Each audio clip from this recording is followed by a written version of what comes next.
zagin cin mutunci sannan ya kama hanya ya fita ya bar mana gidan. Bayan ya fita ne da rana muna zaune kawai sai gashi an zo an ce ai ga ƙanina nan suna dambe da wani a waje. Ai ko ban san sanda na ɗauki mayafi mahaifiyana ita ma ta ɗauki nata ta bi mu ba, mun je mun samu rikici ne sosai ake yi, ana rirriƙe da ƙanina har an fasa mishi kai. A nan muka ja shi muka kai shi asibiti, bayan mun dawo ne muke tambayar shi me ya faru, me ya zafi haka. Domin a sanin da na yi wa ƙanina ba mutum ne mai son hayaniya ba, shi yasa ko abokanai ma baya da shi, in cire wanda kawai suke ɗan gaggaisawa da su. Baya da wani abokanai, shi kaɗai yake yin harkan shi ba tare da ya shiga harkan kowa ba. Amma na ji mamaki a ce wai yau shi ne yake dambe da wani a unguwa, har da su fasa kai, har da ɗaukan makami.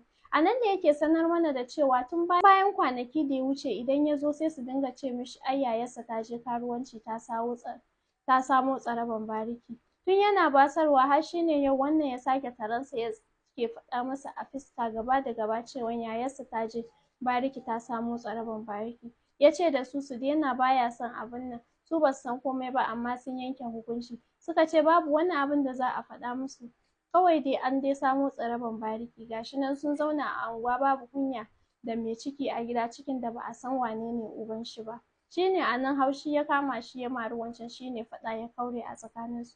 Ina kallon umma na ta so ta shiga damuwa amma na ja ta da hira na basar da maganar na ce ba cikin shege na yi ba don haka ka daina biye musu, kai dai ka yi harkan ka sa hankalinka a abin da yake gabanka. Ya ce da ni to shikenan insha Allahu haka ba zai sake faruwa ba. Ya bani haƙuri na ce a'a baka yi min laifin komai ba, kawai ni dai kar ka sake biye ma wani ne har ku yi dambe ya kai ga fashe-fashen kai. Ya ce da ni to shikenan anty insha Allahu ba zan sake haka ba. Sannan ya ba wa umma na haƙuri ya sa kai ya fita. Bayan fitarsa ne nake sanarwa umma na da ta yi haƙuri da abin da na jawo musu, ta ce a'a kar in damu. Ta basar da komai muka bar ma maganar muka ci gaba da wani hiran daban. Ba a jima ba bayan kwana biyu ne na tashi da naƙuda mai zafi. Naƙudan nan ya zo a bazata domin ni ma na manta da lissafin wata. Haka dai mahaifiyana ta fita da ƙyar ta samo mai adaidaita sahu, domin sai da ta fita daga cikin unguwa tukunna ta samo mai abun hawa.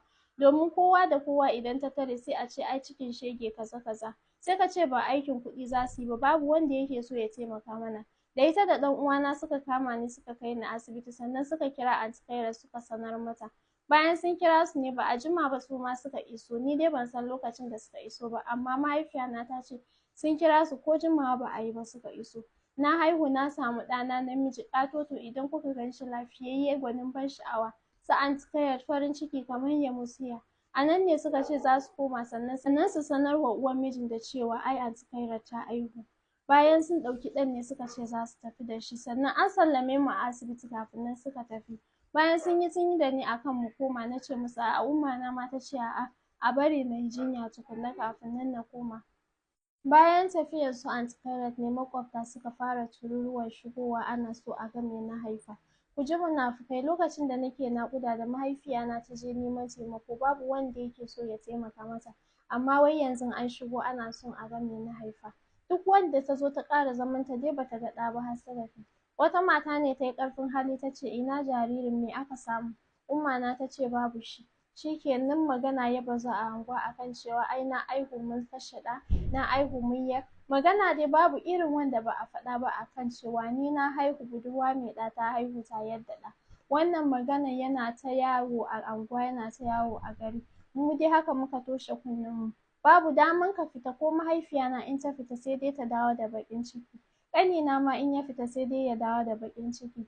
Daurewa kawai yake yi yake fita da yake shi namiji ne, amma daga ni har mahaifiyana mun daina fita babu inda muke zuwa. Anty Khairat kuwa ta kira ni ta ce komai ya tafi a yanda ake so, sannan komai da komai ya tafi. Mahaifiyar mijinta tana ta farin ciki akan cewa ta haifo mata jika, gashi ma kuwa an samu namiji. Ta ce farin ciki ya tabbata a wannan family ɗin. Na ce to Allah ya dawwamar da ku cikin farin ciki. Ta ce da ni ya jikina, babu abin da nake da buƙata. Na ce mata babu. Ta ce babu inda yake min ciwo. Na ce babu. Uncle Haidar shi ma ya kira bini za su kira ni, safe rana dare suna kira na, idan ba su kira ni ba za su kira mahaifiyana.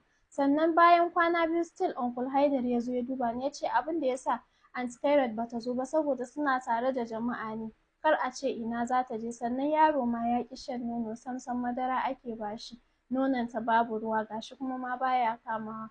Abin ya dame ni ƙwarai domin ina jin yaron nan ne kamar ɗana. To ya ba dole na ji shi kamar ɗana ba tunda ni na yi renon cikinsa. Ai dole na ji shi kamar ɗana. Na ce to shi. Haka dai mahaifiyana ta babbasu shawarar abin da ya kamata su yi da wanda bai kamata Aunty Khairat ta yi ba, domin Aunty Khairat ko me take da buƙata sai ta kira mahaifiyana ta tambaye ta. Har na yi wata 2 a gida tukun Aunty Khairat ta ce ko zan dawo. Na ce mata a'a bari in ƙara hutawa. Bayan na koma na ci gaba da zuwa na makaranta. Magana yana kan yaɗuwa a unguwa da cewan ai ni tunda na warke yanzu na koma bariki. Tunda na samu na haifi wannan ɗan shegen nawa da muka je muka yar shi da ni da mahaifiyana. To yanzun kan na koma na je na sake ɗauko wani. Abin tun baya damun mahaifiyana har ya soma damunta. Domin tsangwaman ya yi yawa sosai a unguwa. Tsangwama sosai ake tsangwamanta. Hakan nan yaro dai ya yi wayo. Tunda na koma gidan Aunty Khairat ni na koma kula da yaron nake masa komai da komai. Duk wani abin da yake da buƙata gurina yake zuwa. Idan ka ga kamar ni ne uwarsa, Aunty Khairat ma sam ta daina damuwa da ya fara kuka za ta ce zo ki ɗauki ɗanki. Domin kuwa idan yana hannuna ko rikici baya yi. Amma a hannun Aunty Khairat baya daɗewa sai dai ya fara kuka. Haka dai muka dinga renon yaron nan. Har wata rana muka yi hutu na ce ma Aunty Khairat zan je hutu. Bayan na koma hutu ne a nan ne na je na samu irin halin da mahaifiyana take ciki. Bata kira ni ta bani labari ba amma da na isa unguwar nan ni na ga abin da na gani. Mahaifiyana ga shi dai tana da komai da komai bata da buƙatan komai amma damuwa ya yi mata yawa. Tsangwaman mutanen unguwa da maƙwabta duk ya yi mata yawa. Ƙanina ma dai ga shi nan duk ba sa nan cikin farin ciki. Na yi su gaya min me yake faruwa suka ƙi su gaya min. Zauna na kwana 2 a wannan unguwar ne na san komai da yake faruwa, na san irin halin da mahaifiyana da ƙanina suke ciki. A ranar na yi kuka sosai duk ni na jefa su a irin wannan halin. Ban san ya aka yi Aunty Khairat ta ji labarin wannan abun ba. Sai har da nake hutu a wannan garin nan wani ya zo nima na da cewan maganar aure. Amma aka sanya aka faɗa mishi cewa ai ni budurwa ne kuma mai ɗa cikin shege. Sannan ma ɗan ma da na haife shi instead of na yi reno ban ji kunyar riƙe cikin ɗan shege ba amma na ji kunyar riƙe ɗan shege a hannuna. Domin da na haife shi kashe shi na yi, wasu kuma suka ce na je na siyar da yaro. Magana dai babu daɗin ji. Tun wannan manemin nawa na daurewa har ya zo ya gudu ban sake ji daga gare shi ba. Idan na kira shi ma baya ɗagawa. Ni ma abin ya soma damuna. Haka zan dawwama ne babu miji. Duk wani wanda ya zo neman aure na sai dai a kore shi da maganan cewa ni na taɓa haihuwa. Sannan ma da na haihu na je na yar da yaro, na je na siyar da yaro. Abin ya dame ni. Ban san ya aka yi da Aunty Khairat da Uncle Haidar suka ji wannan labarin ba. Sai bayan da na koma ne suke sake bani haƙuri suke jaddada min sun san komai da komai da yake faruwa. Yaro kuwa ya ci sunan Salim babu inda baya takawa yanzu da ƙafan shi. Ya yi wayo tunda dama ya ƙi shan nono. Yanzu an riga da an yaye shi. Yana tafiya ko ina. Ko makaranta zan je sai ya maƙale min sai da ni zai je. Wani lokaci Aunty Khairat ta bari mu tafi tare. Wani lokaci kuma ta ce babu inda za mu je. Kar ya kashe min kasuwa. Lokacin da aka tura wannan yaron ya je ya yi kwana 2 a gurin Ummana ta ce idan kika ga abin da 'yan unguwa suka ce akan wannan yaron. Wasu suke ce ai yaron dama ashe ba siyar da shi muka yi ba. Sai da ya yi wayo ne aka zo da shi. Ku kasance da ni a page na gaba. Today fasting